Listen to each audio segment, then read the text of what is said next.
കാറിന് തീപിടിച്ച് ദമ്പതികൾ മരിച്ച നിലയിൽ. പത്തനംതിട്ട തിരുവല്ല വേങ്ങലിലാണ് സംഭവം. തുകലശ്ശേരി സ്വദേശികളായ 69 വയസ്സുള്ള രാജു തോമസ്, ഭാര്യ 63 വയസ്സുള്ള ലൈജി തോമസ് എന്നിവരാണ് പൊള്ളലേറ്റ് മരിച്ചത്. കാറിന് തീപിടിച്ച വിവരമറിഞ്ഞ് ഫയർഫോഴ്സ് സ്ഥലത്തെത്തി തീയണയ്ക്കുകയായിരുന്നു. കാർ പൂർണ്ണമായും കത്തിയമർന്നു. തിരിച്ചറിയാനാവാത്ത രീതിയിലാണ് മൃതദേഹങ്ങൾ കണ്ടെത്തിയത്. തീപിടിക്കാനുള്ള കാരണങ്ങൾ പോലീസ് സ്ഥിരീകരിച്ചിട്ടില്ല. കാറിനുള്ളിൽ നിന്ന് തന്നെ തീ പടർന്നു എന്നതാണ് പോലീസിന്റെ പ്രാഥമിക നിഗമനം. സ്ഥലത്ത് പട്രോളിംഗ് നടത്തിയ പോലീസ് സംഘമാണ് ആദ്യം വാഹനത്തിൽ തീപിടിച്ചത് കാണുന്നത്. ആളൊഴിഞ്ഞ പ്രദേശത്ത് ദമ്പതികൾ എന്തിനെത്തി എന്നതിലടക്കം പോലീസ് അന്വേഷണം ആരംഭിച്ചു. മലയാളം ടെലിവിഷൻ, പത്തനംതിട്ട.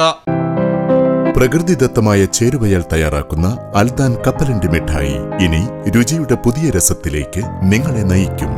എങ്ങും എവിടെയും ഇനി അൽദാൻ കപ്പലണ്ടി മിഠായി മാത്രം. നാവിലൂറും രസം, മനസ്സു നിറയും സ്വാദ്. ഇനി ഇതൊന്നു മാത്രം.